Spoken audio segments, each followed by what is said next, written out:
भद्रक जिला चांदबाली ब्लॉक अंतर्गत घंटेश्वर महाविद्यालय सभागृह परिसर में कॉलेज अध्यक्ष प्राध्यापक निरंजन नाथंकर अवसरकालीन संबर्धना उत्सव घंटेश्वर जनसाधारण एवं वरिष्ठ नागरिक संघ द्वारा आयोजित होती।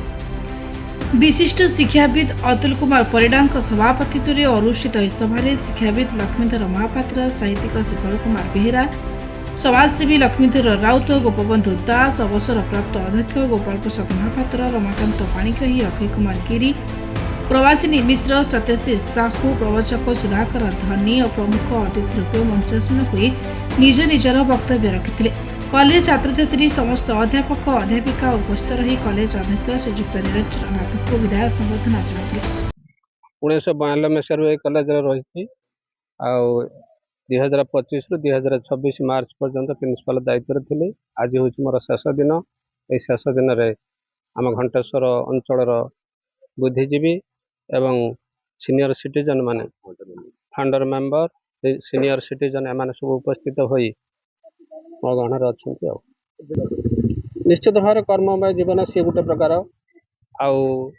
से जो कर्तव्य थिला से कर्तव्य हूँ ठीक रूपे हूँ सुचारू रूपे परिचालन कर गर्वित एवं पिला मानकर उत्तरोत्तर उन्नति कामना करी मु अवसर नवा जाऊँ।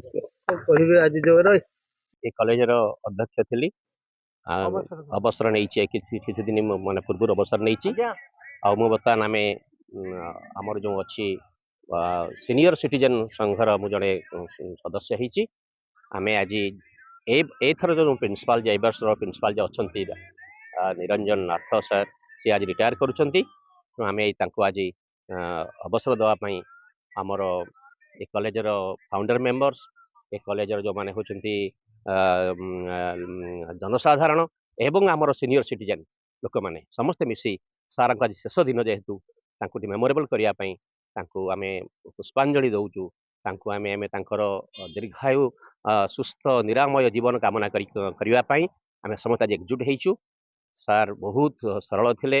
ए कॉलेज को अल्प दिन प्रिंसिपल थिला बेले आगुर तो फास्ट टू जॉइन करथिले से प्रिंसिपल जो गोटे वर्ष रहिले ता भीतर बहुत किछि जोड़ा असंभव काम से करिसंती। तिनदला बिल्डिंग रो जो कनेक्टेड करिकि पाइखाना करिसंती पिला माने पई साधारण लोक माने बहुत उपकार पाई परिबे। बन्या बात्या हेले समान गोटे शेल्टर हाउस हो पारिबो प्रत्येक कनेक्टेड करचंती पाइखाना आ बाथरूम तापर बहुत काम पढ़ापढ़ी भल कर परीक्षा भी बहुत सुंदर भाव परिचालना करिसंती। तेणु आम वरिष्ठ नागरिक तरफ आम सार को साधुवाद जनाऊँ एवं आउ थे दीर्घ अवसर जीवन निरामय एवं सुस्थ कामना करुछु।